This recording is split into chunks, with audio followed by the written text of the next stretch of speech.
Charity Therapy, a podcast about building better nonprofits. I'm your host, Jess Birkin. Hey folks, welcome to your favorite nonprofit podcast, Charity Therapy. Today I am back with my co-host, Megan. How are you, Megan? Hey, Jess, I am so good. Not to give too much away about the content of this episode, but I have had that ABBA song, Money, Money, Money, stuck in my head all day. Just a little teaser for you. Okay. Yep, Very good. very important. I can picture this is going in a fundraising direction. You are basically psychic, Jess. Good job. Also, I don't know why ABBA is real big, but my foreign exchange student is really into ABBA, and so is my 8th grader. Really? So I've had to listen to that song too many times this year. I mean, I have a real love of ABBA, but I feel like I was the weird one in high school that loved ABBA, not a typical one. So that's fascinating.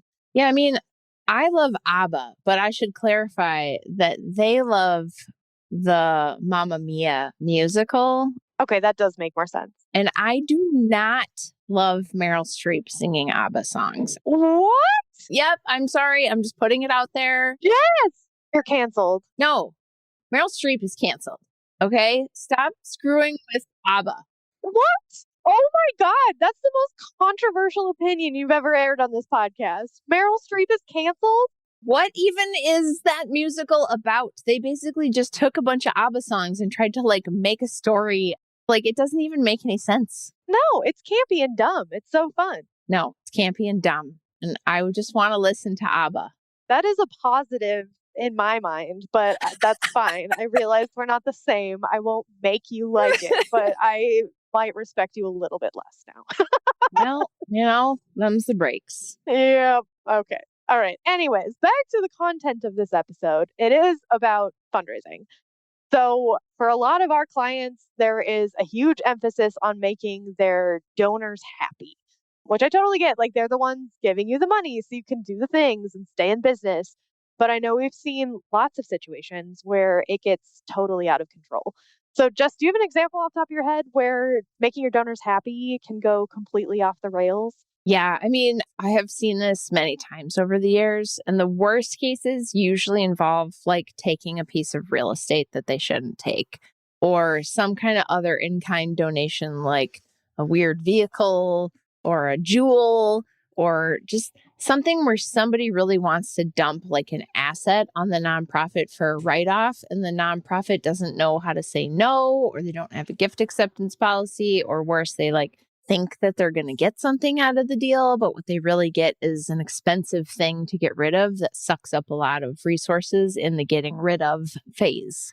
Sometimes I think this comes from sucking up to donors and not knowing how to say no, which has a lot of roots in that whole traditional culture of philanthropy where we run around and do whatever the rich people say. But it can also have a lot to do with staff needing to get credit for a certain amount of donations, to the point that they will sort of accept stuff that actually hurts or at least doesn't help the organization in order to make their numbers look good to their boss. Sure. Yeah. So this is where it's so important to remember that end goal of all of this is to serve the mission, not to meet some metrics set out by your boss or to get money or status or whatever you think is coming from these different assets and things. And I realize you can't, serve the mission without getting the money. So there is a sort of chicken and egg problem there. But the primary goal needs to be what's good for the mission. And oftentimes bending to every single whim of every single potential donor out there just doesn't actually help your mission. Yeah. All right. So I have a really, really big, meaty listener question for you. This is a little bit of a long one. Oh boy. Yep. So are you ready? All right. I'm going to get out my knife and fork and a bib. All right, let's do this. Dig in.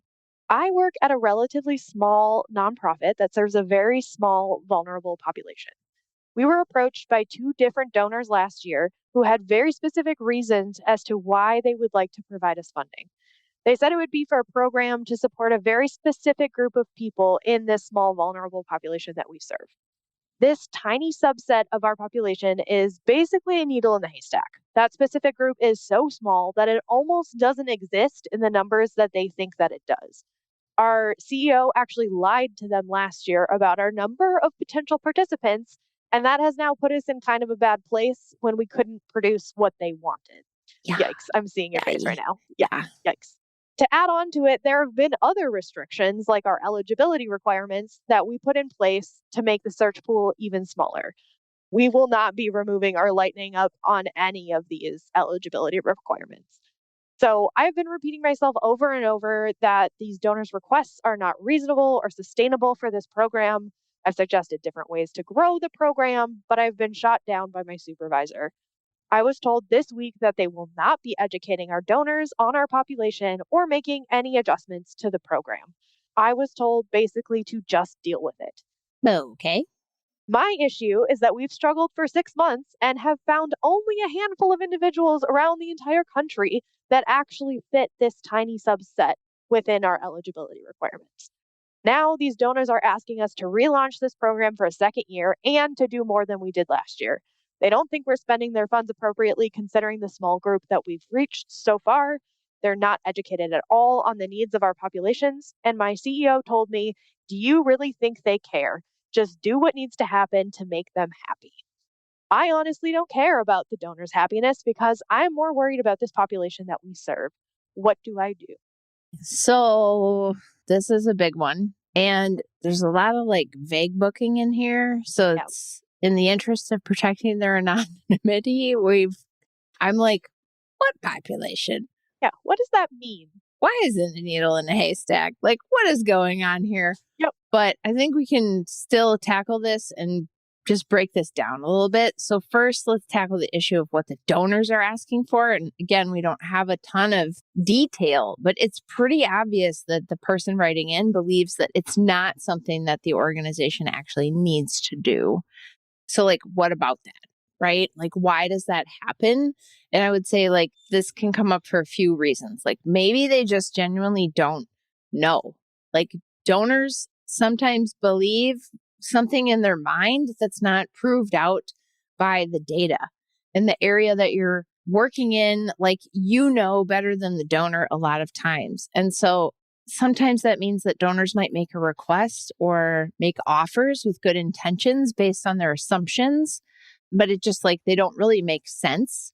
And that's why it's so important to cultivate a relationship with your donors and not just like take their money, because it's not just about the money. It's about getting them involved in understanding the needs of the community and engaged in your mission and understanding things, right? They're not just like a wallet that you open up and take money out of.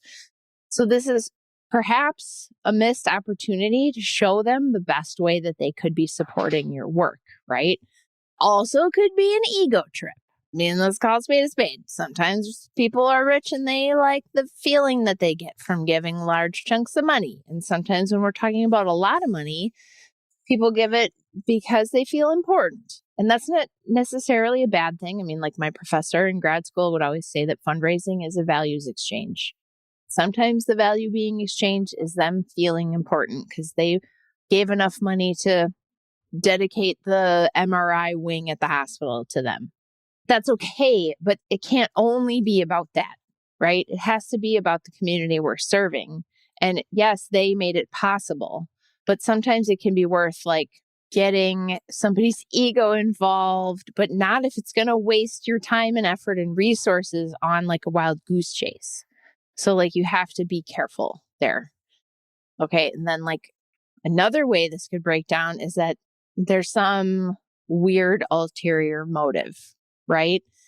And that's not always like a bad thing. It's not always like nefarious. Like they're trying to get the needle in the haystack served. So you'll really like give their cousin a new heart or whatever. Like it doesn't have to be like fraud, but sometimes funders have a particular project they worked on and they picked you. And sometimes nonprofits find themselves working on stuff that's like outside of their mission because of these arrangements with the funder. And so it's like you don't necessarily know what their motive is, but you've just sort of been like pulled into it. And so you don't want to be accidentally lumped into this, like, I'm on this ride with this funder for reasons I don't understand. Because then they're just hijacking the nonprofit for their own purposes instead of like respecting the fact that you have a mission and you're trying to deliver on. So that's kind of like broadly what I'm seeing here, but there's just not a ton of detail to know like exactly what's going on. Right. And it's tricky because most of the time when donors are asking for something super, super specific that we may or may not want to or be able to deliver on, like most of the time, no one has any like malicious intent or anything. But that doesn't necessarily mean that it's a good opportunity for your nonprofit. Like sometimes you have to say no to whatever this funder or donor wants you to be doing to protect your organization and your mission. But what's even trickier in this particular question, the person writing in, even with like no details, it sounds pretty clear that they don't have any voice in this decision to accept this money from this funder or even like any direct contact with the people who are making these demands on the nonprofit. Yep. And that kind of brings us to the other like major, like, whoa. And this one is the CEO lying their face off, Yeah. Yikes. which is good fit or not good fit. That's never a good thing when you're lying to your donors. Yeah. I didn't like some of those quotes that were in that question. And again, like, there's not enough here. Like, why is the CEO saying just make them happy? Is it because they also are giving a big chunk of money for general operations? Is it because they have a long-standing history? Like, we just don't know. Like, why does the CEO care to make this donor happy if they're asking for something that's like kind of wild and out there and very specific? I'm going to go out on a limb and just say they have an existing relationship and there are reasons why the CEO wants to keep them happy. Yeah. This is though, it's just like a problem in the sector, like all over the place, right? And there's this issue where if you can get money in the door now, then you can make the donor happy and then they'll give you more money later, right? And there's this culture that we need to kind of be seen as perfect. And we're going to perfectly accomplish everything that you wanted from us. And we're not treating our funders as a strategic partner in the work we're doing. And there's this attitude that like talking to the funder would be terrible. Like, oh my God, this is the worst case scenario. Yeah, like you don't want that. I'm like, I've had other lawyers like tell me that, like, you don't want to have to talk to the funder. It's like, Dun dun dun. why?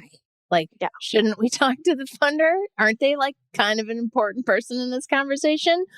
It just feeds into the whole like donor demand and the toxic philanthropy. And like, you got to have a two-way conversation. It's also a cultural problem that this ED or CEO is willing to lie and just tell their staff to do whatever we can to make them happy. I mean, talk about gutting your employee morale and your employee engagement and like their investment in the mission. Like, ew. So super obvious that the money here is leading everything and not the mission. And just personally for me as somebody, if I were on that team, I would be totally demotivated. Absolutely. Just for what it's worth to this person, I'm like, as you consider your next steps, is this like the culture of the organization? Is this the organization's values? Like, is that how people behave at this organization? Like, is this representative of most people? And even if it's not, if maybe the CEO is new, just remember culture starts at the top. Mm-hmm.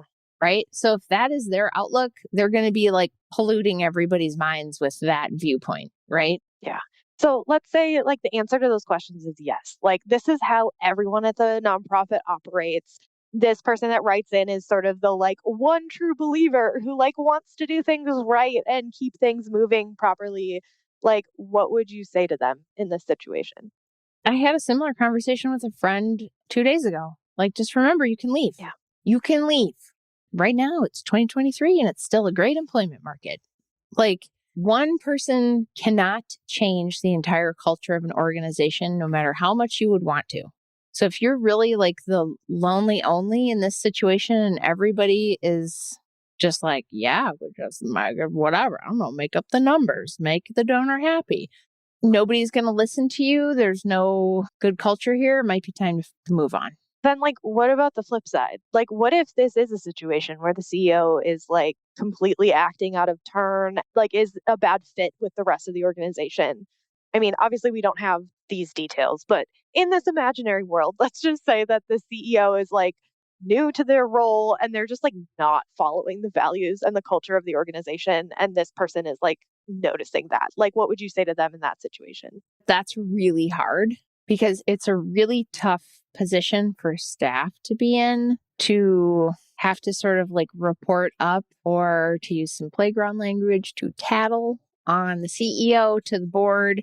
I mean, that's like potentially a career killer. I would tread very carefully in trying to figure out, yeah, the CEO is acting out of turn, but like, how sure are you that they don't have the backing of the board in that attitude, right? Because it's pretty tough for staff to like go to the board. Not that it's mechanically difficult. I mean, they're an email away, but it's a politically dangerous move, right? Like you have to really know what you're doing. And so really trying to like use some side doors to figure out what's the history here? Why are we making this donor happy? Kind of like just trying to figure things out more before you run off and like, bring your torches and pitchforks to the board for the CEO, because it could be your head on the chopping block. And sometimes it's just better to like move on gracefully. So that's a tough one. It's hard when they're the ones with the power in that situation. Yep. And as you said, like, despite the fact that no one person can make or break culture, when it is the CEO that is making or breaking the culture, there is a lot of power there to change. And we don't know what other dynamics. Absolutely. We don't know if there's like a gender dynamic, if there's a race dynamic, if there's like any other dynamics here. Like, is this a CEO who's been there for 30 years or is it like 30 days, right? Like, we don't know. There's just not a lot of context here. And a lot of those things are going to play into how you would respond to this, or what is the best thing to do for you in your career. Absolutely. And that brings us to one of my big takeaways. So just kind of summing up this whole like kind of vague but also very meaty question, I think one of the most important things to pull out of this is that culture is key. Like individual actions are what make up your culture, and they also reflect the culture that you are in. So if things like lying to your funder is very normal within the organization, that is a concerning cultural landscape. Red flag. Yep. So both for staff members, for donors, for everybody, like culture is very important within the nonprofit organization. Another big one, just thinking about fundraising in general, your mission is more important than any individual donation or funding source. You need to be making decisions about what furthers your mission, not just what gives you more money in the bank account. And, while that will always be a married couple there between the money and the mission, you have to decide which one is more important, and it should always be the mission. And the last big one that I would pull out here is just that donors don't get to choose what the organization does. Just because a donor or a funder is asking you to pursue something that is outside of your mission or that is not going to work, you can say no. And you do not have to let a big name donor or funder dictate how the organization is going to be run. Yeah. And you can bring them in to your world and help educate them and bring them in as a strategic partner. Yes. And really get them invested in what your community needs and, work with them, not just work with their wallet. Absolutely. Right on. Well, Megan, your takeaways are amazing, per usual. Thanks. Folks, if you enjoyed this episode, do me a huge favor. Share it with a friend, rate, review, subscribe on your podcast app. It actually helps us out. If you have a story or a question, I would love to hear from you. Please send me a note online or leave a voice memo by calling 612-208-9120. Thanks, folks. Charity Therapy is a production of Birkin Law Office, PLLC. Our theme song is by Whalehawk. And remember, folks, this podcast is produced for your entertainment and is not a substitute for actual legal advice.